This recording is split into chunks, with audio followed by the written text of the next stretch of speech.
तो ये पिछला हमने श्लोक नंबर 1 से 3 तक किया लास्ट टाइम, जब हमने 2 वीक डिस्कशन किया, जिसपे कि बहुत इंपॉर्टेंट श्लोक हैं जो, वो है भगवान के बारे में। उसमें 3 सब्जेक्ट मैटर है। पहला भगवान के बारे में सुनना, उसकी इंपॉर्टेंस, हियरिंग अबाउट कृष्णा। दूसरा है क्वालिफिकेशन क्या है नॉलेज की, जो ज्ञान दिया जा रहा है उसकी क्वालिफिकेशन क्या है, और सुनने वाले की क्वालिफिकेशन क्या है। और तीसरा सब्जेक्ट मैटर था डिसक्वालिफिकेशन क्या है। क्या गुण है उस ज्ञान के और वो सुनने वाले व्यक्ति के, श्रोता के, श्रवण करने वाले व्यक्ति के, और क्या अवगुण है, क्या डिस्क्वालिफिकेशन है, और क्या उसकी उसकी कैपेबिलिटीज नहीं है जिसके कारण वो ये नॉलेज को नहीं समझ सकता। तो ये सब्जेक्ट मैटर था पहले 3 श्लोकों में। हाँ, क्या बोल रहे हो? बोल प्रभु, अभी ब्रेक हो रही है आवाज, पता नहीं मेरे को ही ब्रेक हो रही है या बाकी सबको भी हो रही है। आवाज क्लियर आ रही है मेरी या नहीं आ रही? नहीं आ रही तो बताओ मुझे। वो हमें तो आ रहे हैं। क्लियर आ रही है प्रभु जी। अच्छा, मेरे को ही फिर मेरे साइड में प्रॉब्लम होगी कुछ। हम्म ठीक है प्रभु, ठीक है प्रभु, आप कंटिन्यू करो। बताओ, नहीं आ रही तो क्या करना है? नहीं नहीं प्रभु, आप कंटिन्यू करो, मैं देखता हूँ। ओके, म्यूट कर दो जिन जिनका म्यूट नहीं है प्लीज, क्योंकि एक फ्लो टूट जाता है बोलते समय ना। हाँ जी। तो तो अभी हम 9वें अध्याय के वो सेक्शन में, वो भाग में आ रहे हैं जहां पे जो तत्व को समझना पहले तो अपनी बुद्धि से बहुत ही कठिन है। दूसरा, बहुत ही बहुत बड़े बड़े विद्वान भी बहुत बड़े बड़े विद्वान भी इन इन तत्व को इतनी सरलता से, इतने इसकी व्याख्या नहीं कर पाते। क्यों? क्योंकि ये जो तत्व है, जो हम अभी ये जो श्लोक नंबर 4 से लेकर 10वें श्लोक तक है, ये कृष्ण की वो अचिंत्य शक्तियों के बारे में बात करेगा जिसपे व्यक्ति अगर बिना भगवान के भक्तों के, बिना आचार्यों के समझाए अगर उसको पढ़े तो खुद ही कंफ्यूज हो जाए। तो ये तत्व को बोला जाता है अचिंत्य भेद अभेद तत्व। तो ये जो सेक्शन है 4थे श्लोक से 10वें श्लोक का, इस सेक्शन का नाम है अचिंत्य भेद अभेद तत्व। भगवान की अचिंत्य कनेक्शन क्या है इस भौतिक जगत से। तो इसका मतलब क्या होता है अचिंत्य भेद अभेद तत्व का? जिनको नहीं पता उनके लिए बता दूं। अचिंत्य मीन्स इनकंसीवेबल, समझता ही नहीं है कि किस तरह भगवान हर चीज में है, और साइमल्टेनियसली साथ साथ ही वो किसी भी चीज में नहीं है, और वो अलग से अपने धाम में विराजमान है, जहां उनकी सारी शक्तियों द्वारा ये पूरी की पूरी भौतिक सृष्टि चल रही है। तो जैसे इसमें हम आगे आप खुद ही श्लोक में देखोगे कि अरे यार ये दो बातें अलग अलग क्यों बोली जा रही हैं। तो तो ये जो सेक्शन है, ये जो चौथे से 10वें नंबर का सेक्शन है, जो नोट कर रहे हो लिख सकते हो प्लीज। ये एक जीव का, जो ये जीवात्मा है, Vineet Prabhu, someone is waiting to get admitted.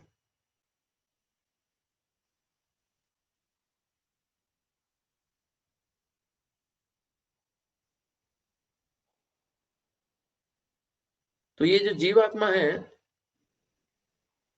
जो हम है जीवात्मा, ये चौथे नंबर से 10वें नंबर का श्लोक हमारा भगवान से जो संबंध है, जो संबंध ज्ञान है, उसको एस्टैब्लिश करेगा। वो थोड़ा सा उस पर डिस्क्राइब करेगा। तो एक होता है संबंध ज्ञान, अब भगवान से हमारा रिलेशन क्या है। अगला स्टेज उसका आता है अभिधेय। अभिधेय मीन्स ये तो समझ गए कि हमारा भगवान से क्या रिलेशन है। अब वो रिलेशनशिप जानने के बाद भगवान से हमारा जो जो जो उस रिलेशनशिप को एस्टैब्लिश करने के लिए, जो स्थापित करने के लिए प्रोसेस क्या है। एक पता चल गया, जैसे होता है कि एक समझ जाता है कि व्यक्ति को कि मेरा मेरा इस व्यक्ति से सपोज किसी का 4 महीने बाद शादी होने वाला है, तो उसको समझ गया कि हाँ ये मेरा पति है, मेरी पत्नी बनने वाली है 4 महीने में। बट उस रिलेशनशिप को एस्टैब्लिश करने के लिए अब जो जो करना पड़ेगा, वो रिलेशनशिप को एस्टैब्लिश करने के लिए जो जो करना पड़ेगा वो प्रोसेस है। उसमें सगाई होगी, रिश्तेदार घर वाले बैठेंगे, फिर फॉर्मल सेरेमनी होगी, शादी होगी, फिर पति पत्नी को आपस में एक दूसरे के साथ निभानी पड़ेगी, और फिर वो रिलेशनशिप लॉन्ग टर्म रिलेशनशिप आगे बढ़ेगा और वो लंबा चलेगा अगर दोनों ने एक दूसरे के साथ प्रॉपर तरीके से उसको निभाई। तो पहला स्टेज हुआ कि सिर्फ संबंध क्या है हमारा भगवान से, हमारे को वो समझ गया। दूसरा स्टेज है अभिधेय। अभिधेय में ये समझ गया कि प्रोसेस क्या है, इस संबंध को स्थापित करना कैसे है और इसको और गहरा संबंध भगवान के साथ बनाना कैसे है। तीसरी जो स्टेज है वो है प्रयोजन।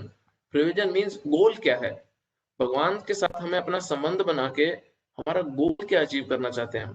तो संबंध, अभिधेय, प्रयोजन, ये 3 स्टेजेस हैं, हर भक्त के जीवन में आती है। पहले वो भगवान से अपना रिलेशनशिप एस्टैब्लिश करता है, फिर उस रिलेशनशिप को पहले समझता है कि रिश्ता क्या है मेरा भगवान से, फिर उस रिलेशनशिप को एस्टैब्लिश करता है, उसको उसकी नींव पक्की करता है, मजबूत बनाता है, और फिर तीसरा जो गोल है, और गोल क्या है, गोल है हमारा भगवान के प्रति प्रेम जागरूक करना अपना, हमारे हृदय में भगवान के प्रति सच्चा प्रेम जागरूक करना, हमारा ये गोल है, ये प्रयोजन है।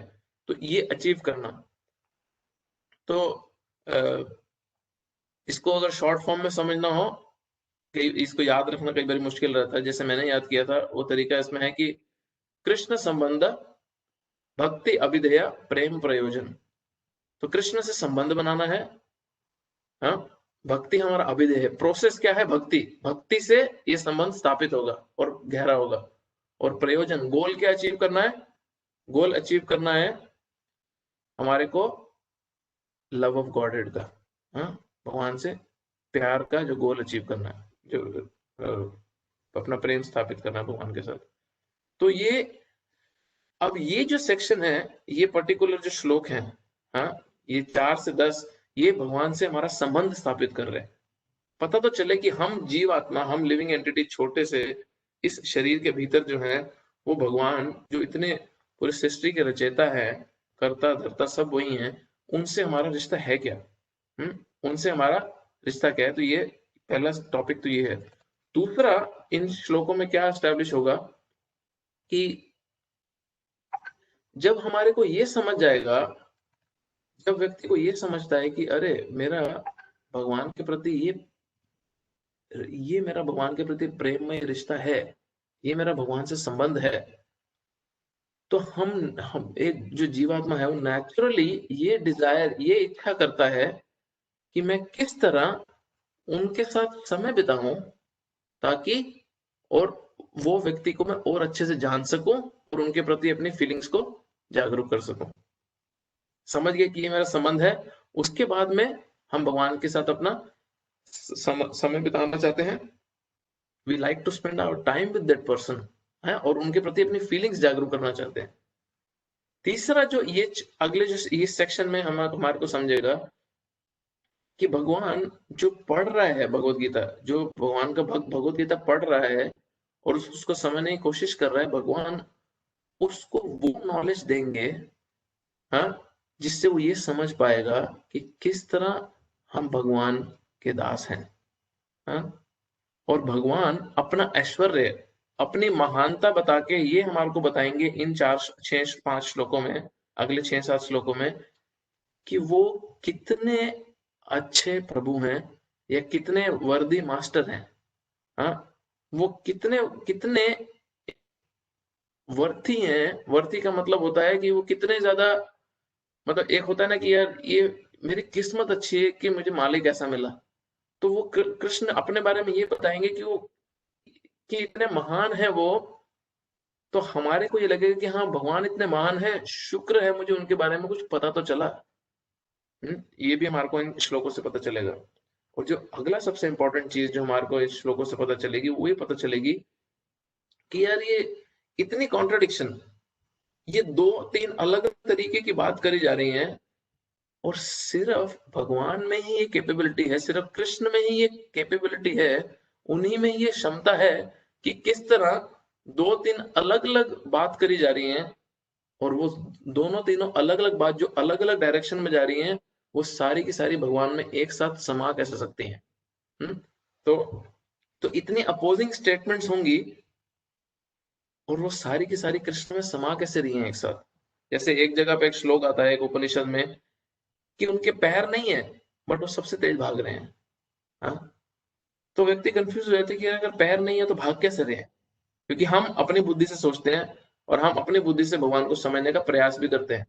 तो ये द्वंद हो गया, द्वंद मीन्स ऑपोजिशन हो गया, ये तो दो अलग अलग बातें हो गई। तो ये दो अलग बातें एक साथ भगवान में कैसे समाएंगी, वो है अचिंत्य भेद अभेद तत्व, Krishna's inconceivable connection to this material world. भगवान का अचिंत्य जो संबंध है इस भौतिक जगत से वो क्या है। तो अब हम पहले श्लोक पे आते हैं, 9वें अध्याय के 4थे श्लोक पे। मैं शेयर करता हूँ प्रभु।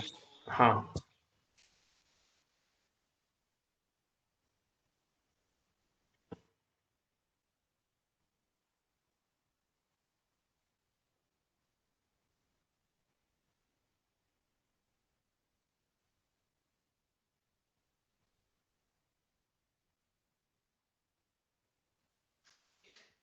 यस प्रभु आ रहा। दिख नहीं रहा श्लोक? हाँ अभी दिखा। मया ततम इदं सर्वं जगत् अव्यक्त मूर्ति न मत्स्थानि सर्वभूतानि न चाहं तेषु अवस्थितः। ये संपूर्ण जगत मेरे अव्यक्त रूप द्वारा व्याप्त है। हाँ? मेरे अव्यक्त रूप द्वारा व्याप्त है। समस्त जीव मुझ में है किंतु मैं उनमें नहीं हूँ। भगवान बोल रहे हैं समस्त जगत जो है ये मेरी एनर्जी द्वारा मैं हर जगह पहुंचा हूँ। मैं अपनी शक्ति द्वारा हर जगह इस जगत में पहुंचा हुआ हूँ, अपनी अपनी अव्यक्त ना दिखने वाली शक्ति द्वारा। सारे के सारे जीव मुझ में हैं, हाँ, बट मैं सब जीवों में नहीं हूँ। ये समझने की कोशिश करेंगे कि इसका मतलब क्या है। तात्पर्य, भगवान की अनुभूति स्थूल इंद्रियों से नहीं हो पाती। स्थूल इंद्रिय क्या है, कोई बताएगा? हमारी स्थूल इंद्रियों का मतलब क्या होता है?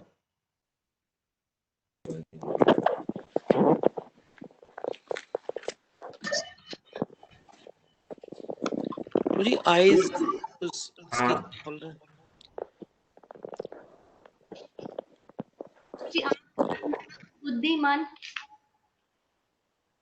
नहीं वो सूक्ष्म। स्थूल इंद्रियां हैं आंखें,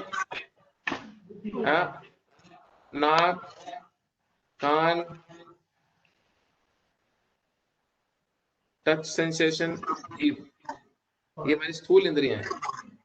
सही है ये कि नहीं?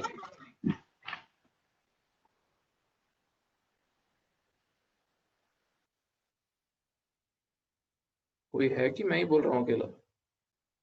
नहीं है प्रभु। ठीक है प्रभु जी। हम्म। जी ठीक है प्रभु जी।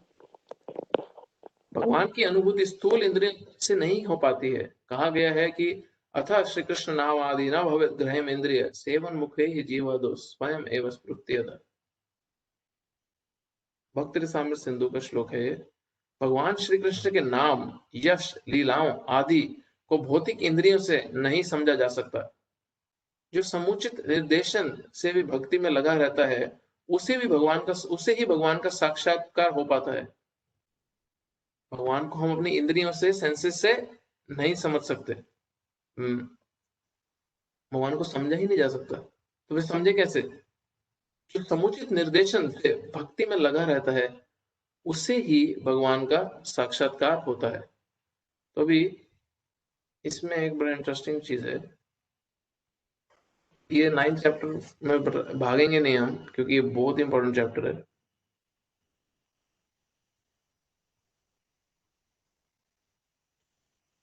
वापस से ये पहली लाइन में ही प्रभुपाद जी ने दोबारा ये बता दिया कि जो समुचित निर्देशन से भक्ति में लगा रहता है, जो गाइडेंस के अंडर, हाँ, जो गाइडेंस के अंदर अंडर रह के शुद्ध भक्ति करता है उसी ही को भगवान रिवील करते हैं। हाँ, और आगे बताते हैं ब्रह्म संहिता में कहा गया है प्रेमांजन छुरित भक्ति विलोचनेन संत सदैव हृदयेषु विलोकयन्ति। यदि किसी ने भगवान के प्रति दिव्य प्रेमाभिरुचि उत्पन्न कर ली है तो वह सदैव अपने भीतर तथा बाहर भगवान गोविंद को देख सकता है। प्रेमांजन छुरित, प्रेमांजन छुरित भक्ति विलोचनेन, अंजन पता है क्या होता है? अंजन हम छोटे थे तो हमारी दादी लगाती थी आंखों में, वो काला चूरमा ऐसे होता है, या कई काजल लगाते हैं। तो जिसकी जिसकी जिसकी आंखों पे वो प्रेम का वो लगा हुआ है, हाँ, प्रेमांजन जिस पे लगा हुआ है, वो ही भगवान को देख सकता है, भगवान की अनुभूति कर सकता है। इसका मतलब क्या हुआ कि जिसके प्रेम में ही भगवान के प्रति भक्ति है हृदय में, वो ही भगवान की अनुभूति कर सकता है। इस प्रकार वे सामान्य जनों के लिए दृश्य नहीं है। यहाँ पर कहा गया है कि यद्यपि भगवान सर्वव्यापी हैं, भगवान हर जगह है और सर्वत्र उपस्थित रहते हैं, किंतु वे भौतिक इंद्रिय द्वारा अनुभवगम्य नहीं है। उनको हम सेंसेस से नहीं देख सकते, वो हर जगह है तब भी। इसका एक उदाहरण बता सकते हो महाभारत से? हमें तो चलो फिर भी कृष्ण नहीं दिख रहे, महाभारत से कोई उदाहरण बता सकते हो इसका, कि भौतिक इंद्रियों से दिख भी रहे हैं बट फिर भी इसको नहीं समझ रहा कृष्ण कौन है? प्रभु जी। मैंने आंसर ही दे दिया मैंने तो अभी ऑलमोस्ट। हरे कृष्णा। हरे कृष्णा। युद्ध के मैदान में जब भगवान,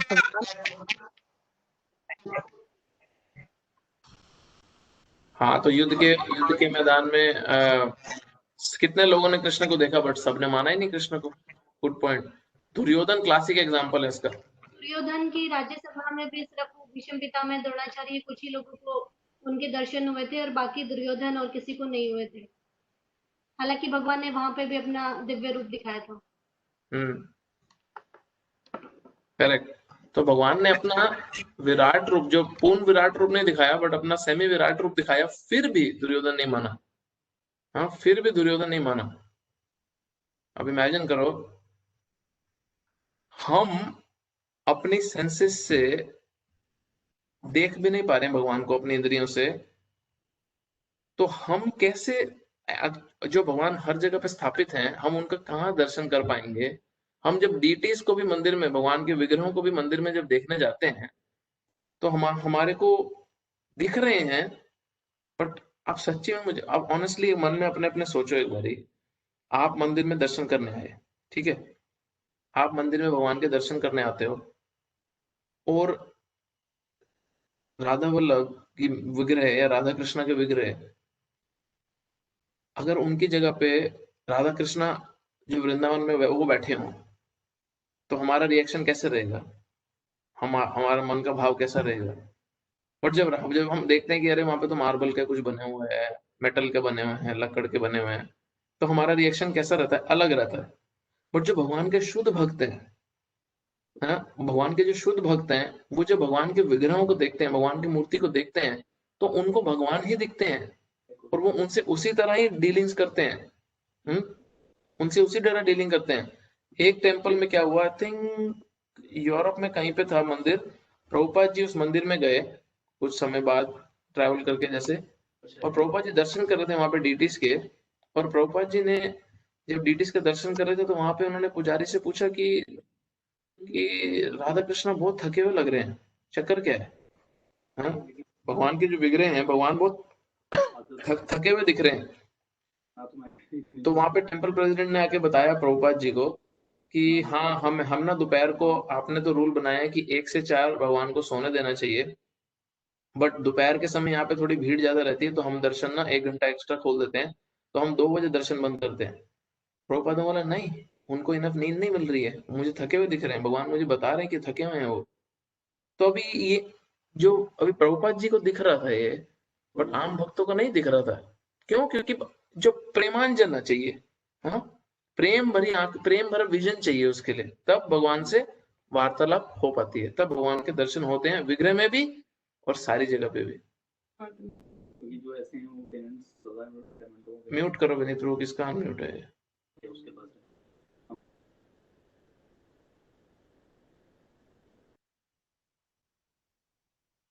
इसका संकेत अव्यक्त मूर्ति न शब्द द्वारा हुआ है।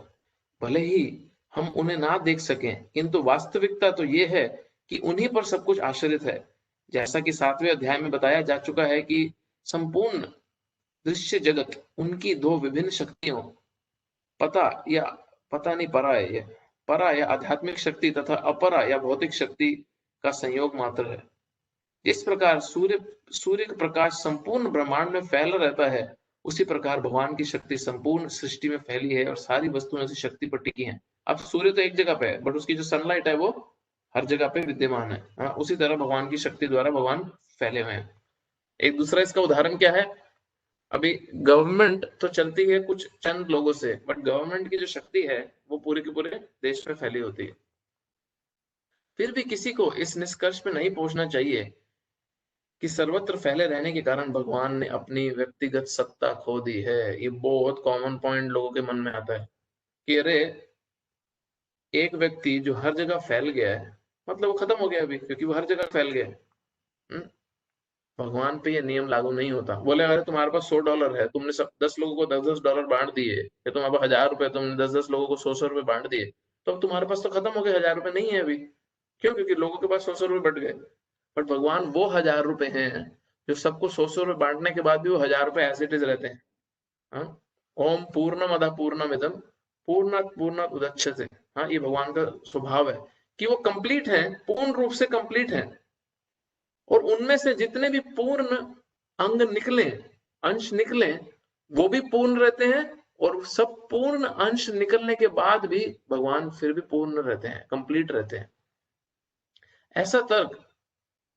ऐसे तर्क का निराकरण करने के लिए भगवान कहते हैं, मैं सर्वत्र हूं और प्रत्येक वस्तु मुझ में है, तो भी मैं पृथक हूं।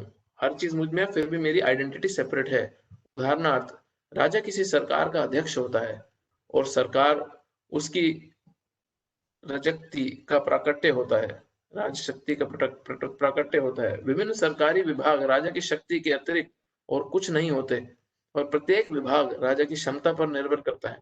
तो भी राजा से ये आशा नहीं की जाती कि वह प्रत्येक विभाग में स्वयं उपस्थित हो। यह एक मोटा सा उदाहरण दिया है। इसी प्रकार हम जितने स्वरूप देखते हैं और जितनी भी वस्तुएं इस लोक में तथा परलोक में विद्यमान हैं, वे सब भगवान की शक्ति पर आश्रित हैं। सृष्टि की उत्पत्ति भगवान की विभिन्न शक्तियों के विस्तार से होती है, और जैसा कि भगवत गीता में कहा गया है,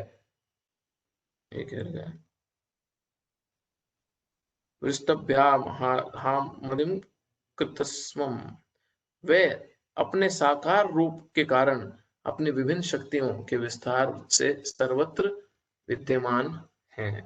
तो भगवान हर जगह कैसे पहुंचे हुए हैं? अपनी शक्तियों द्वारा।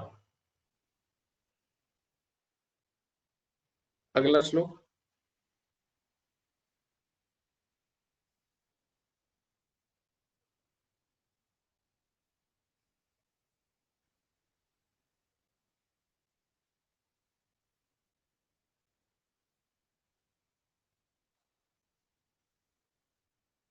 तो इसमें ये राजा का उदाहरण बहुत इंपॉर्टेंट है, इसको याद रखना प्लीज, क्योंकि ये छोटे छोटे उदाहरण बन जाते हैं जो हमारे को बड़े बड़े तत्वों को समझाने में मदद करते हैं।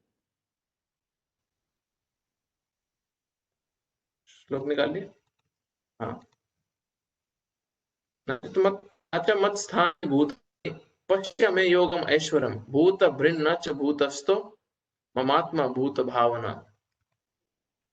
बहुत से श्लोक है। तथापि मेरे द्वारा उत्पन्न सारी वस्तुएं मुझ में स्थित नहीं रहती। अब हर चीज जो भगवान से प्रकट हुई है भगवान में नहीं रहती। जरा मेरे योग ऐश्वर्य को देखो अर्जुन। यद्यपि मैं समस्त जीवों का पालक हूं और सर्वत्र व्याप हूं, लेकिन मैं इस विराट अभिव्यक्ति का अंश नहीं हूं। मैं सृष्टि का कारण स्वरूप हूं। बोल रहे कि सब कुछ मुझसे उत्पन्न हुआ है, बट मैं इस सृष्टि में फंसा हुआ नहीं हूं। मैं इसका सोर्स हूं, मैं इसका कारण हूं। ये मुझसे प्रकट हुई है। हाँ,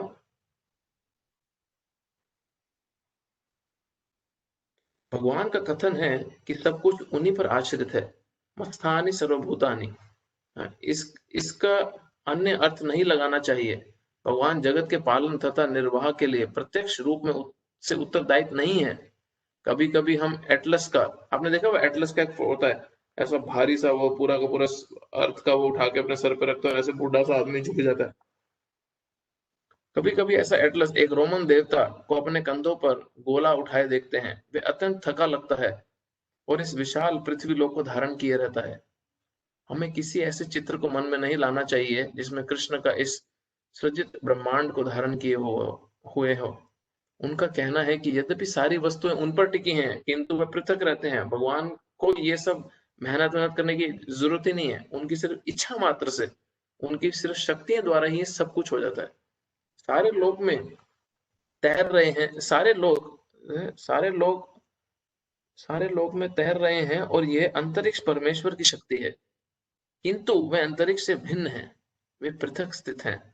अतः भगवान कहते हैं, यद्यपि ये सब रचित पदार्थ मेरी अचिंत्य शक्ति पर टिके हैं, किंतु भगवान के रूप में मैं उनसे पृथक हूँ। ये भगवान का अचिंत्य ऐश्वर्य है। अभी ये हुआ ना कॉन्ट्रडिक्शन, ये दो द्वंद आ गया ना। एक जगह बोल रहे हैं कि सब कुछ मेरे पे निर्भर करता है, और दूसरी जगह बोल रहे हैं मैं उससे अलग हूँ। तो ये दो बातें कर दी उन्होंने। अभी एक पिता बोले कि बच्चा मेरे पे डिपेंड करता है, हाँ, तो ये मेरा परिवार पूरी तरह मेरे पे डिपेंड करता है, पर बोले मैं परिवार में नहीं हूँ। तो फिर डिपेंड कैसे करता है तुम पे, अगर तुम परिवार में ही नहीं हो तो? तुम्हें परिवार में होना पड़ेगा ना, तभी तो तुम्हारे पे परिवार निर्भर करेगा। और भगवान पे ये नियम लागू नहीं होता, ये भौतिक नियम है, मेटीरियल नियम है। वैदिक कोश निरुक्ति में कहा गया है, युज्यते नेन घृतेषु कार्येषु। परमेश्वर अपनी शक्ति का प्रदर्शन करते हुए अचिंत्य आश्चर्यजनक लीलाएं कर रहे हैं। उनका व्यक्तित्व विभिन्न शक्तियों से पूर्ण है, और उनका संकल्प स्वयं एक तथ्य है। भगवान का संकल्प ही इनफ होता है। भगवान को इसी रूप में समझना चाहिए। हम कोई काम करना चाहते हैं तो उनके विभिन्न आते हैं, और कभी कभी हम जो चाहते हैं वे नहीं कर पाते, विघ्न आते हैं। हम बहुत चीजें करना चाहते हैं और रुकावट आती है जो हम नहीं कर पाते, किंतु जब कृष्ण कोई कार्य करना चाहते हैं तो सब कुछ इतनी पूर्णता से संपन्न हो जाता है कि कोई सोच नहीं पाता कि ये सब हुआ कैसे। भगवान इसी तथ्य को समझाते हैं। यद्यपि वे समस्त सृष्टि के पालन तथा धारण करता है, किंतु वे इस सृष्टि का स्पर्श नहीं करते। अभी हुई ना, ये कॉन्ट्रडिक्शन है कि नहीं है? ये कॉन्ट्रडिक्शन बहुत है इसमें, और ये कॉन्ट्रडिक्शन सिर्फ भगवान हैंडल कर सकते हैं, हमारे बस की नहीं है ये हैंडल करना। सारी सृष्टि का तुम पालन कर रहे हो, और तुम इस सृष्टि के कांटेक्ट में नहीं हो, तो पालन कैसे कोई कर रहा है? हाँ, कैसे पालन कर रहा है कोई व्यक्ति? मैं अपने पूरे परिवार को खिला रहा हूँ। अभी एक व्यक्ति बोले मैं अपने परिवार को पाल रहा हूँ, तो तुम दूर से पैसे भेज सकते हो, बट जब तुम अपने परिवार को पाल रहे हो तो तुम्हारे को सिर्फ पैसा नहीं देना, उनको समय भी देना है, उनको घुमाना फिराना भी है, बच्चों को स्कूल भी लाना है, खाना पाना भी सब करना है, उनको समय दे के उनके साथ मीठी मीठी बातें करनी है, परिवार वाली बातें भी करनी है। तो इसका मतलब है तुम पूर्ण रूप से उनसे जुड़े होने चाहिए, तब तुम उनका प्रॉपर पालन कर सकते हो। भगवान बोल रहे मैं पूरी तरह से पालन करता हूँ और मैं कॉन्टेक्ट में भी नहीं आता। ये सिर्फ भगवान के लिए पॉसिबल है। केवल उनकी परम इच्छा से प्रत्येक वस्तु सृजन, धारण, पालन एवं संहार होती है। सिर्फ भगवान की इच्छा मात्र से। उनके मन और स्वयं उनमें कोई भेद नहीं है, जैसा हमारे भौतिक मन और स्वयं हम में भेद है, क्योंकि वे परमात्मा है। साथ ही वे प्रत्येक वस्तु में उपस्थित हैं। वे भौतिक जगत से भिन्न है, तो भी प्रत्येक वस्तु उन्हीं पर आश्रित है। यहाँ पर इसे ही योगम ऐश्वर्य, ये भगवान का ऐश्वर्य है। योग ऐश्वर्य अर्थात भगवान की योग शक्ति कहा गया है। Next, technical approach.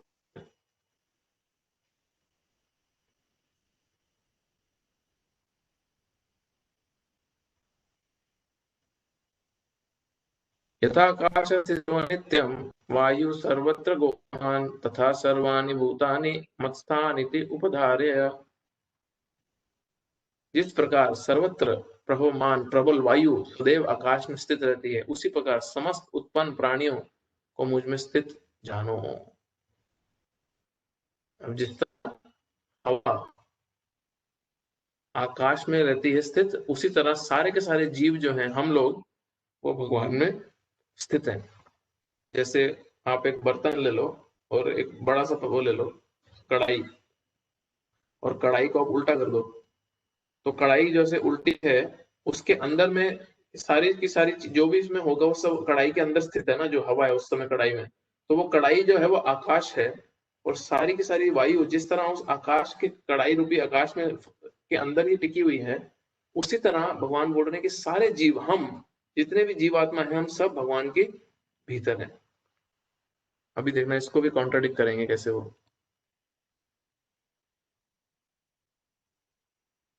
सामान्य जन के लिए ये समझ पाना कठिन है कि इतनी विशाल सृष्टि भगवान पर किस प्रकार आश्रित है, किंतु भगवान उदाहरण प्रस्तुत करते हैं जिससे हमें ये समझने की सहायता मिले। आकाश हमारी कल्पना के लिए सबसे महान अभिव्यक्ति है और उस आकाश में वायु विराट जगत की सबसे महान अभिव्यक्ति है। आकाश हमारे लिए बहुत बड़ा है, कोई एंड ही नहीं दिखता उसका, और हवा भी बहुत पावरफुल है। वायु की गति से प्रत्येक वस्तु की गति प्रभावित होती है, किंतु वायु महान होते हुए भी आकाश के अंतर्गत ही स्थित रहती है, वह आकाश से परे नहीं होती। इसी प्रकार समस्त विचित्र विराट अभिव्यक्तियों का अस्तित्व भगवान पर की परम इच्छा के फल स्वरूप है और वे सब इस परम इच्छा के अधीन हैं। जैसा कि हम लोग प्राय कहते हैं, उनकी इच्छा के बिना पत्ता भी नहीं हिलता। ऐसी कहावत है ना, भगवान की इच्छा के बिना पत्ता भी नहीं हिलता। इसी प्रकार प्रत्येक वस्तु उनकी इच्छा के अधीन गतिशील है। हर चीज भगवान की डिजायर के हिसाब से चल रही है। उनकी ही इच्छा से सारी वस्तुएं उत्पन्न होती हैं, उनका पालन होता है और उनका संहार भी होता है। इतने पर भी वे प्रत्येक वस्तु से उसी तरह अलग हैं, पृथक हैं, जिस प्रकार वायु के कार्यों से आकाश। आकाश के भीतर वायु है, बट आकाश को फर्क नहीं पड़ता, वायु से लेना देना नहीं है उसका। उपनिषदों में कहा गया है, उपनिषदों में कहा गया है, को दिख क्यों नहीं, वो ग्रे वाला हटाओ ना प्लीज।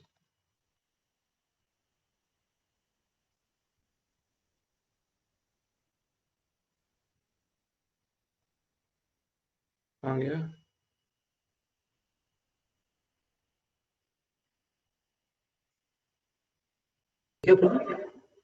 ग्रे बॉक्स बना हुआ मेरी स्क्रीन, ये बॉक्स बना रहा है।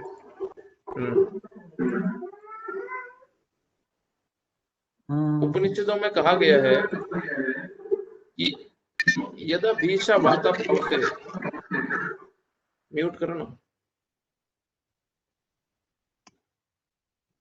वायु भगवान के भय से प्रवाहित होती है। तैत्तरीय उपनिषद, बृहदारण्यक उपनिषद में कहा गया है कि एतस्य व अक्षरस्य प्रसन्ने गर्गी सूर्य चंद्रमासु विधृतो तिष्ठता एतस्य व अक्षरस्य प्रशासने द्वये अपृथ्व्यो विधृतो तिष्ठता। भगवान की अध्यक्षता में परमादेश से चंद्रमा, सूर्य तथा अन्य विशाल लोग घूम रहे हैं। ब्रह्म संहिता में कहा गया है, चक्षुरेश सविता सकला ग्रहाणाम राजा समस्त मूर्ति अशेष शोभा अशेष तेज यशक्य यस्य यज्ञ भ्रमति संभ्रमित काल चक्रो गोविंदमादि पुरुषं तमहं भजामि। ये सूर्य की गति का वर्णन है। कहा गया है कि सूर्य भगवान का सूर्य जो है भगवान का नेत्र है, एक नेत्र है, और इसमें ताप तथा प्रकाश फैलाने की अपार शक्ति है। तो भी ये गोविंद की परम इच्छा और आदेश के अनुसार अपने कक्ष में घूमता रहता है। अतः हमें वैदिक साहित्य से ये इसके प्रमाण प्राप्त होते हैं कि ये विचित्र तथा विशाल लगने वाली भौतिक सृष्टि पूरी तरह भगवान के वश में है। इसकी व्याख्या इसी अध्याय में अगले श्लोकों में की गई है। तो बेसिकली ये श्लोक में एक चीज बार बार की जा रही है, और वो क्या है कि हर चीज जो हम देख रहे हैं वो भगवान की शक्ति के अधीन है और उनके हिसाब से चल रही है। अगला श्लोक, ये 6-7 श्लोक हैं ही ऐसे जिसमें भगवान की शक्तियों का भगवान खुद वर्णन कर रहे हैं, अपनी शक्तियों का। और किस लिए कर रहे हैं? ताकि एक जीवात्मा जो भगवान से संबंध स्थापित करके बैठी है, जो भगवान को जान रही है, वो उनसे संबंध स्थापित कर पाएगी कि कितने महान है मेरे प्रभु, जिनकी भक्ति करने का मैं प्रयास कर रही हूँ। नहीं तो हमारा सिर्फ भावुकता रह जाती है, हमारी भावुकता रह जाती है, और हम भावुकता के कारण ही सिर्फ कृष्ण को अप्रोच करते हैं, जिसमें हम वो पूर्ण बेनिफिट नहीं ले पाते जो हमें मिल सकता है, क्योंकि हमें समझता ही नहीं है कि यार कितना महान है ये व्यक्ति जिससे मैं कांटेक्ट कर रहा हूँ, जिसके पास में जाके प्रे कर रहा हूँ, जिसका मैं नाम लेने की कोशिश कर रहा हूँ। इसलिए भगवान की भगवत्ता जानना बहुत जरूरी है, क्योंकि जब जितना हम ये समझ लेंगे कि भगवान कितने महान है, कितने बड़े हैं, तब हमारे भीतर से इच्छा उत्पन्न होगी कि हाँ, उनसे मुझे रिश्ता स्थापित करना है। अभी भौतिक उदाहरण अगर देखें तो कोई बोले अरे यार ये तुम्हारे एरिया का काउंसलर है, बोले हाँ हम जानते हैं, रोज दिखता रहता नालियां साफ करता वो। और फिर बोले प्रधानमंत्री आ रहा है तुम्हारे इलाके में, और प्रधानमंत्री आए और तुम प्रधानमंत्री से बात करो और वो प्रधानमंत्री हमारे घर पे चाय पीने के लिए तैयार हो जाए, और वहां पे काउंसलर भी आ जाए चाय पीने, हम किसको चूज करेंगे? हम प्रधानमंत्री को चूज करेंगे। क्यों? क्योंकि हमें उसकी कितना बड़ा है वो व्यक्ति हमें ये पता है, और उससे रिश्ता स्थापित करने के हम सारे पैंतरे लगा देंगे अगर मौका मिले तो इसलिए बहुत जरूरी है ये जानना कि भगवान कितने महान हैं, ताकि तब हमारे मन में भीतर से इच्छा रहेगी कि हाँ मुझे इनके साथ रिश्ता स्थापित करना है, ये बहुत महान है मेरे प्रभु। हाँ, बहुत जरूरी है समझना।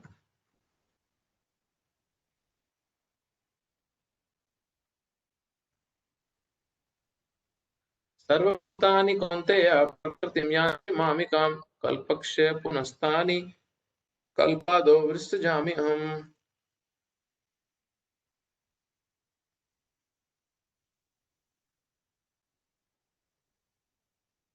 हे कुंती पुत्र, कल्प का अंत होने पर सारे प्राणी मेरी प्रकृति में प्रवेश करते हैं, और अन्य कल्प के आरंभ होने पे मैं उन्हें अपनी शक्तियों से पुनः उत्पन्न कर देता हूँ। क्रिएशन कैसे होती है, प्रकृति कैसे होती है, सृष्टि कैसे होती है, ये भगवान ने एक श्लोक में खत्म कर दिया बता के कि जब प्रलय आती है तो सारे मेरे भीतर चले जाते हैं, और जब अगली क्रिएशन की सृष्टि का समय आता है मैं वापस से उनको उत्पन्न कर देता हूँ। किन्हें? हमें, जीवात्मा की बात की जा रही है यहाँ। इस विराट भौतिक अभिव्यक्ति का सृजन, पालन तथा संहार पूर्णतः भगवान की परम इच्छा पर निर्भर है। कल्पक्षय का अर्थ है ब्रह्म की मृत्यु होने पर। अभी ब्रह्मा जी की जब मृत्यु होती है, जब ब्रह्मा जी के 100 वर्ष खत्म होते हैं, और वो कितने हैं? 311 बिलियन, 40 मिलियन साल जो हमने पिछली बारी गिने थे। ब्रह्मा का 100 वर्ष जीवित रहते हैं, ब्रह्मा का 100 वर्ष जीवित रहते हैं, ब्रह्मा 100 वर्ष जीवित रहते हैं, और उनका एक दिन हमारे 43 लाख इंटू 1000 वर्षों के तुल्य है। रात्रि भी इतने ही वर्ष की होती है। ब्रह्मा का एक महीना में ऐसे 30 दिन तथा 30 रातें होती हैं, और उनके एक वर्ष में ऐसे 12 महीने होते हैं। ऐसे 100 वर्ष के बाद जब ब्रह्मा की मृत्यु होती है तो प्रलय हो जाती है। इसका अर्थ है कि भगवान द्वारा प्रकट सृष्टि पुनः सिमट कर उनमें चली जाती है। पुनः जब विराट जगत को प्रकट करने की आवश्यकता होती है तो उनकी इच्छा से सृष्टि उत्पन्न होती है। एको बहुश्याम, यद्यपि मैं अकेला हूं किंतु मैं अनेक हो जाऊंगा। यह वैदिक सुक्ति है। छांदोग्य उपनिषद में इस भौतिक शक्ति में अपना विस्तार करते हैं और सारी विराट अभिव्यक्ति पुनः घटित हो जाती है ना? भगवान की चिंत शक्ति है।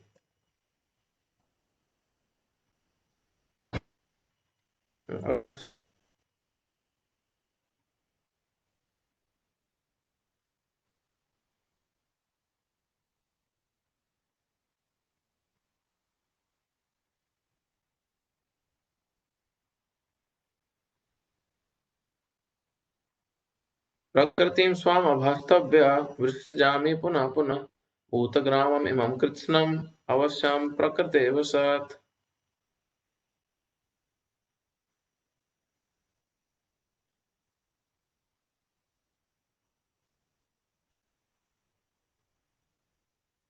संपूर्ण विराट जगत मेरे अधीन है। ये मेरी इच्छा से बारंबार स्वतः प्रकट होता रहता है और मेरी ही इच्छा से अंत में विनष्ट हो जाता है।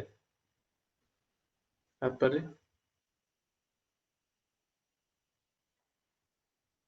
यह भौतिक जगत भगवान की अपर शक्ति की अभिव्यक्ति है। अपरा मीन्स मटेरियल एनर्जी भगवान की। इसकी व्याख्या कई बार की जा चुकी है। सृष्टि के समय यह शक्ति महत्त्व के रूप में प्रकट होती है। भी सारा टेक्निकल क्रिएशन का एक्सप्लेनेशन है। महत्त्व के रूप में प्रकट होती है जिसमें भगवान अपने प्रथम पुरुष अवतार महाविष्णु के रूप में प्रवेश करते हैं। वह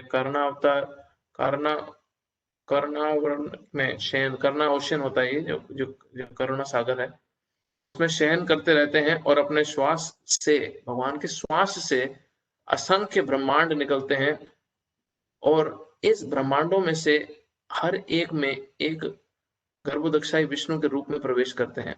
इस प्रकार प्रत्येक ब्रह्मांड की सृष्टि होती है। वह इससे भी आगे अपने आप को शिरोदक्षाई विष्णु के रूप में प्रकट करते हैं और विष्णु प्रत्येक वस्तु में तथा तक की प्रत्येक अणु के में प्रवेश कर जाते हैं। इसी तथ्य की व्याख्या यहाँ हुई है, भगवान प्रत्येक वस्तु में प्रवेश करते हैं। इसको सिंपल तरीके से समझा देता हूँ, सिंपल नहीं है बट एटलीस्ट थोड़ा सा समझ आ जाएगा कि भगवान महाविष्णु जो जब आध्यात्मिक जगत की बात नहीं कर रहा, उसमें नारायण और कृष्ण और बहुत सारे विष्णु अवतार हैं। भौतिक जगत से पहले जो सागर है जिसमें महाविष्णु लेटे हैं शेषनाग पे, महाविष्णु के शरीर से, जिस तरह हमारे शरीर के जो छिद्र हैं उससे पसीना निकलता है, उनके छिद्रों से सृष्टि प्रकट जब होती है, जब सृष्टि की बारी आती है तो उनके छिद्र से ब्रह्मांड निकलते हैं, अनंत ब्रह्मांड। जब ब्रह्मांड उनके शरीर से निकलते हैं तो हर ब्रह्मांड में पहले विष्णु है महाविष्णु जिनसे ब्रह्मांड निकलते हैं, दूसरे विष्णु है गर्भोदक्षाई विष्णु जो हर ब्रह्मांड में, एक एक ब्रह्मांड में जैसे लाखों करोड़ ब्रह्मांड है तो हर ब्रह्मांड में गर्भोदक्षाई विष्णु उस ब्रह्मांड के अंदर जाते हैं और उस ब्रह्मांड के गर्भ में, उसके बॉटम में जाके अपना सृष्टि शुरू करते हैं। जो उनके नाभि से कमल निकलता है जिससे ब्रह्मा जी की उत्पत्ति होती है और वो आगे सृष्टि का काम करते हैं। फिर दूसरी हुई महाविष्णु जिनसे ब्रह्मांड निकलते हैं, दूसरे गर्भोदक्षाई विष्णु जो हर एक यूनिवर्स में, हर ब्रह्मांड में घुसते हैं और फिर ब्रह्मांड के अंदर हर अणु में, हाँ, हर अणु के अंदर, हर कण कण में भगवान परमात्मा रूप में, जो परमात्मा रूप का उनका स्वरूप क्या है, क्षीरोदक्षाई विष्णु का परमात्मा स्वरूप में वो हर कण, हर अणु के अंदर, हर जीवात्मा के अंदर एंटर करते हैं और जिससे उनमें लाइफ आती है। तो ये पूरी व्याख्या दे रखी है। जहां तक जीवात्माओं का संबंध है वह इस भौतिक प्रकृति के गर्भ से किए जाते हैं और वह अपने अपने पूर्व कर्मों के अनुसार विभिन्न योनियों को ग्रहण करते हैं। इस प्रकार इस भौतिक जगत के कार्यकलाप प्रारंभ होते हैं। विभिन्न जीव योनियों के कार्यकलाप सृष्टि के समय ही प्रारंभ हो जाते हैं। हमारी जो एक्टिविटीज है, जब सृष्टि होती है हमारे कार्य शुरू हो जाते हैं। ऐसा नहीं है कि ये योनियां क्रमश विकसित होती हैं। सारी की सारी योनियां ब्रह्मांड की सृष्टि के साथ ही उत्पन्न होती हैं। ये डार्विन की फालतू थ्योरी है कि एक स्पीशीज से दूसरी स्पीशीज आई, एवोल्यूशन हुआ। स्पीशीज का एवोल्यूशन फालतू बात है, ऐसा नहीं होता है। सृष्टि जब होती है तो सारी की सारी योनियां उसी समय उत्पन्न रहती हैं और जिस जिस जीवात्मा की जैसे जैसे कर्म होते हैं उनको वो योनियों का शरीर मिल जाता है। मनुष्य, पशु, पक्षी ये सभी एक साथ उत्पन्न होते हैं क्योंकि पूर्व प्रलय के समय जीवों को जो जो इच्छाएं थी वह पुनः प्रकट हो जाती हैं। जिसके जैसे कर्म थे, जैसी जैसी इच्छाएं थी, अगली सृष्टि के समय उनको वैसे वैसे शरीर दे दिए जाते हैं। इसका स्पष्ट संकेत अवश्यम शब्द में मिलता है कि जीवों के इस प्रक्रिया से कोई सरोकार नहीं रहता। जीवों को इस प्रक्रिया से कोई सरोकार नहीं रहता। पूर्व सृष्टि में वे जिस जिस अवस्था में थे वे उस अवस्था में पुनः प्रकट हो जाते हैं। ये क्वेश्चन बहुत बार पूछा जाता है और यह सब भगवान की इच्छा से ही संपन्न होता है। यही भगवान की अचिंत्य शक्ति है। भगवान की अचिंत्य शक्ति है ही उनकी इच्छा में। उन्होंने इच्छा कर दी। इवन बाइबल में एग्जैक्ट स्टेटमेंट दे रखी है कि this by will God creates. भगवान ने सिर्फ इच्छा करनी है और क्रिएशन हो जाएगी। विभिन्न योनियों से उत्पन्न करने के बाद भगवान का उनसे कोई नाता नहीं रहता। यह सृष्टि विभिन्न जीवों की रुचियों को पूर्ण करने के उद्देश्य से की जाती है। हमारी जो रुचि है, हमारी जो डिजायर है, उसको पूरी करने के लिए पूरी सृष्टि है। तो हमारे को जो हमारी डिजायर है और जो हमारे कर्म है, जब ये दोनों मैच कर जाते हैं तो हमारे को जो रिजल्ट चाहिए वो मिल जाता है। अतः भगवान इससे किसी भी तरह से बद्ध नहीं होते। भगवान फंसते नहीं है इस जंजाल में। अगला श्लोक।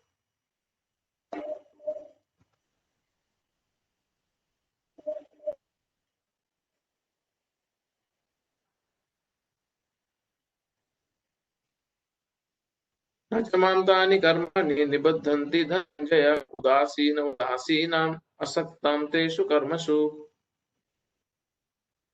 बहुत अच्छा श्लोक है। हे धनंजय, ये सारे कर्म मुझे नहीं बांध पाते। मैं उदासीन की भांति इन सारे भौतिक कर्मों से सदैव विरक्त रहता हूँ। उदासीन का मतलब है न्यूट्रल। मैं न्यूट्रल हूँ। भगवान बोलते हैं मैं न्यूट्रल हूँ, मेरे को कुछ फर्क नहीं पड़ता ये सारे कर्मों से और ये सब कर्म मुझे नहीं बांध पाते। इस प्रसंग में ये नहीं सोच लेना चाहिए कि भगवान के पास कोई काम नहीं है। वह वैकुंठ लोक में सदैव व्यस्त रहते हैं। किस चीज में व्यस्त रहते हैं भगवान? अपने भक्तों से आदान प्रदान में। ब्रह्म संहिता में कहा गया है, आत्मरामस्तस्याति प्रकृते न समागमः। सततः दिव्य आनंदमय आध्यात्मिक कार्यों में रत रहते हैं, किंतु इन भौतिक कार्यों में उनकी कोई सरोकार, भगवान का टेस्ट ही नहीं है भौतिक कार्यों में। ये तो हमारे पे कृपावश भगवान इतना तामझाम कर देते हैं, क्योंकि हम जीव जो है वो आध्यात्मिक है। तो हमारे को बचाने के लिए, हमारे को वापस अपने पास लाने के लिए भगवान इस भौतिक सृष्टि के कॉन्टेक्ट में भी आते हैं, अदरवाइज उनका कोई इंटरेस्ट नहीं है। सारे भौतिक कार्य उनकी विभिन्न शक्तियों द्वारा संपन्न होते रहते हैं। वे सदा ही इस सृष्टि के भौतिक कार्यों के प्रति उदासीन है, न्यूट्रल है। भगवान ने एक लॉ बना दिया है, लॉ ऑफ कर्मा, और वो लॉ, वो जो नियम है वो ऑटोमेटिकली चलता रहता है। आपने एक कार्य करे, आपको उसका फल मिल जाएगा। जैसा जैसा आप करते जाओगे वैसा वैसा भरते जाओगे, बस यही चलता रहेगा। भगवान ने न्यूट्रली एक लॉ बना दिया। आप किसी फैक्ट्री में जाओ जहाँ पे मशीन्स कुछ चीजें प्रोड्यूस कर रही हैं, तो वहां पे अगर जाके व्यक्ति मशीन की तारीफ करने लग जाए और जिसने मशीन बनाई है उसको पूछे भी नहीं, तो बेवकूफी होगी है। क्यों? क्योंकि मशीन तो ऑटोमेटिकली जैसी बनाई है वो चल रही है, बट बनाई तो किसी व्यक्ति ने है, किसी किसी व्यक्ति का दिमाग लगा है उसमें। तो ये जो क्रिएशन है, जो सृष्टि है, जो व्यक्ति सिर्फ इस सृष्टि को देख के उसकी तारीफ करता है कि अरे सूर्य सेम समय पे हर बारी आ जाता है, अरे गुलाब के एक एक पत्ता इतना सुंदर होता कैसे है, अरे ये जो लोटस फूल है, ये जो लोटस फ्लावर है, इतनी खुशबू इसमें है कहाँ से, अरे इतने सुंदर सुंदर बतख चिड़िया ये कहाँ से आई है, इतने सुंदर फूल पौधे कहाँ से हैं, ये सृष्टि इतनी सुंदर कैसे है। ऑटोमेटिक है जी, ऑटोमेटिक है, सब ऑटोमेटिक हो रहा है, सब ऑटोमेटिक हो रहा है। ये मूर्खता का लक्षण और कुछ नहीं है, है? भगवान ने सृष्टि को ऑटोमेटेड कर दिया है अपनी शक्ति द्वारा। अब वो अपने आप ही चलती है, अपने आप ही कर्मों का रिएक्शन देती है। सारे भौतिक कार्य उनकी विभिन्न शक्तियों द्वारा संपन्न होते हैं। वे सदा ही इस सृष्टि के भौतिक कार्य की प्रगति उदासीन रहते हैं।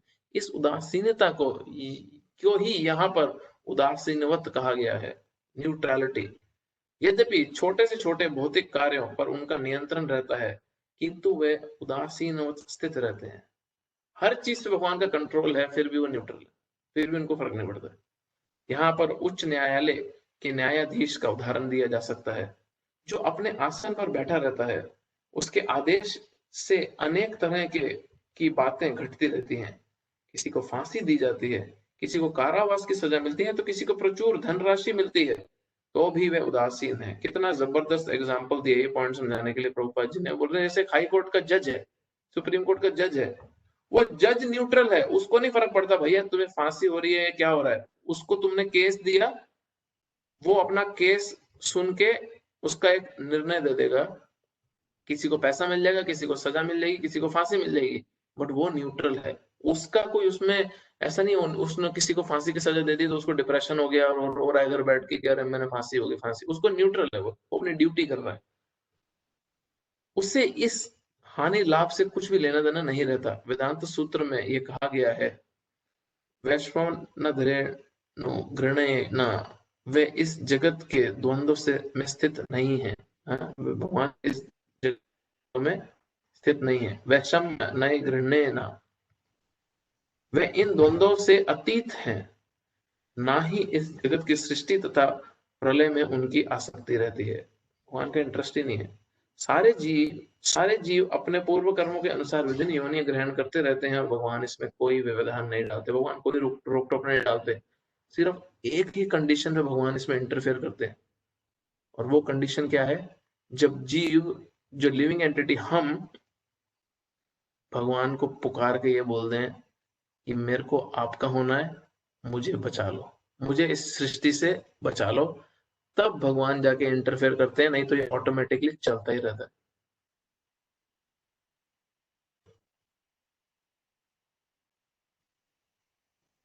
ये इस सेक्शन का आखिरी श्लोक है, सबसे इंपॉर्टेंट श्लोक इस सेक्शन का, और भगवत गीता के 9वें अध्याय का बहुत ही इंपॉर्टेंट श्लोक है। माया दक्ष निकाला नहीं, 10वां श्लोक। ये तो हो गया ना, 10वां निकालो ना।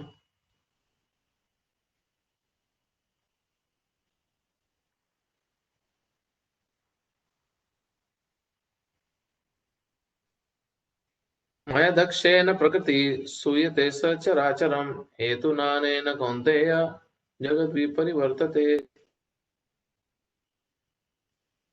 हे कुंती पुत्र, ये भौतिक प्रकृति मेरी शक्तियों में से एक है और मेरी अध्यक्षता में कार्य करती है। हाँ, भगवान अध्यक्ष कौन होता है? Commander, president, head.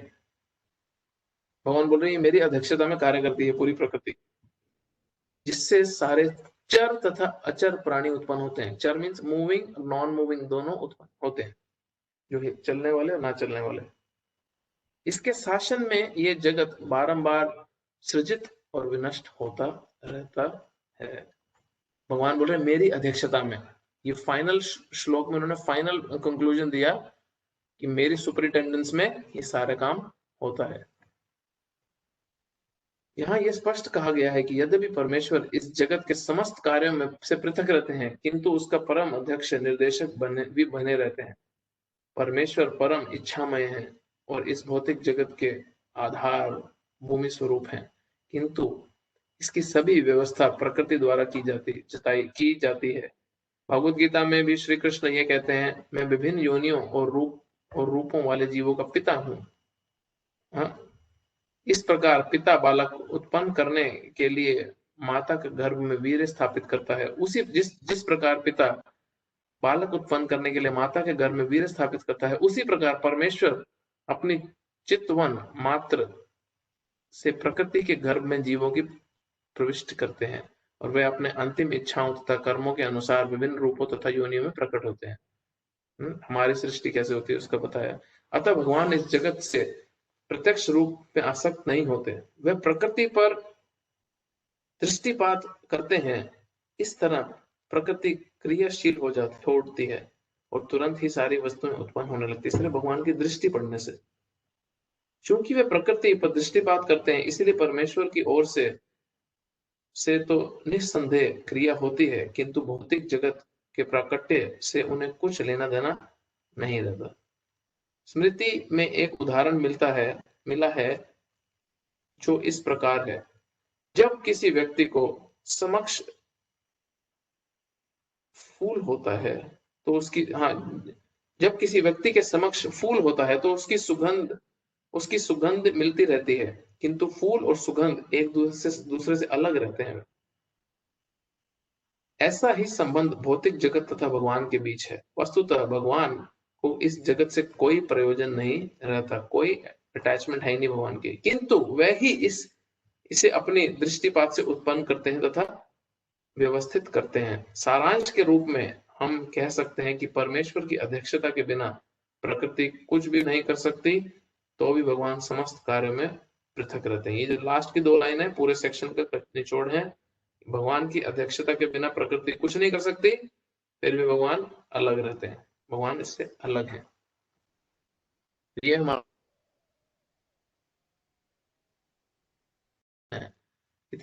कितने सुलभ तरीके से इस इतनी बड़ी सृष्टि चला रहे हैं और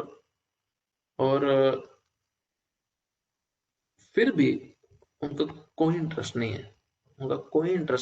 क्यों? क्योंकि वो आध्यात्मिक जगत में अपने भक्तों के साथ आनंदमय है।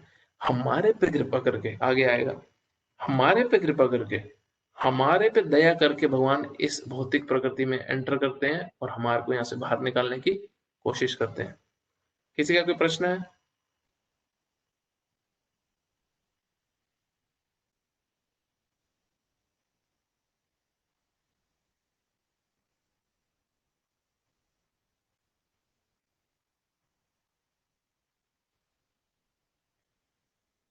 आज का टेक्निकल हो गया थोड़ा, कोई सो तो नहीं गया ना?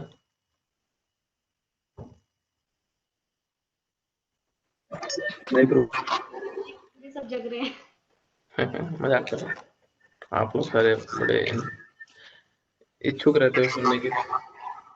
मुझे हम लोग 8 चैप्टर के बारे में भी डिस्कशन करने वाले थे और आप कुछ तेज कर दो। क्वेश्चन। हाँ, एक्चुअली ना अभी मैंने सोचा था कि ये जल्दी खत्म हो जाएगा मेरे हिसाब से, बट हुआ नहीं। और मेरे ना दूसरा सेवा है जिसमें मुझे जाना है अभी, तो मेरे को 8 चैप्टर का हमने एग्जाम वो मल्टीपल चॉइस क्वेश्चन भी करना है, वो सब रेडी है। तो आई थिंक मैं नेक्स्ट वीक क्या करेंगे कि एक सेकंड बताता हूँ। नेक्स्ट क्लास में अपना क्या करना है हमें। हाँ, तो नेक्स्ट क्लास में हम कुछ भी करके 6:50 पे क्लास रोक देंगे, और ताकि वो डिस्कशन भी कर लेंगे, या एटलीस्ट 6:40 तक क्लास रोक देंगे। और एक चैप्टर में से प्लीज जिसको भी कुछ इंटरेस्टिंग लगा है अपने जीवन में अप्लाई कर सकते हो, कुछ बताना है, प्लीज आप नेक्स्ट वीक बोलें, क्योंकि उससे उससे होता क्या है कि एक समरी भी हो जाती है सबकी, और ये भी समझेगा कि आप लोग सुन रहे हो, समझ भी आ रहा है। नहीं तो मुझे फिर देखना पड़ेगा कि मुझे समझाना कैसे है, अगर समझ नहीं आ रहा तो। और फिर हम वो क्वेश्चंस भी करेंगे। तो कोई इससे जुड़ा किसी का कोई प्रश्न है अभी? प्रभु मैं कहता आई थिंक ये पॉइंट अच्छा है कि हम सारे एक चीज ये बता सकते हैं कि अपने जीवन में हम क्या अप्लाई कर सकते हैं उस हाँ, चैप्टर मुझे से। मुझे मुझे कोई वो बड़े बड़े लेक्चर नहीं सुनने। वो आप ऑलरेडी आप सबका परेशान करने के लिए मैं बोल ही रहा हूँ। बट आपको इसमें पर्सनली क्या गेन करने के लिए है, वो आप शेयर कर सकते हो, या कोई ऐसा पॉइंट जो जो पर्सनली आपके लाइफ में एप्लीकेबल हो, इंटरेस्टिंग लगा हो, वो भी बता सकते हो। बट और कुछ अगर बोलने की इच्छा भी है तो बोलोगे, ऐसा प्रॉब्लम नहीं है, बताओ, कोई इश्यू नहीं है। बट पॉइंट इज की इट्स गुड, मुझे पता चलेगा कि समझ एग्जैक्टली क्या आ रहा है आप लोगों को। एंड आई थिंक जो जो अगर कोई लोग बोलने में हेजिटेटेड है तो they can also send message right हाँ, व्हाट्सएप लिख पे सकते हैं, या बिल्कुल बिल्कुल, एक एक है ना। पैराग्राफ भी लिख दो तो कि ये इंटरेस्टिंग लगा, क्या लगा, तो वो भी गुड इनफ होगा।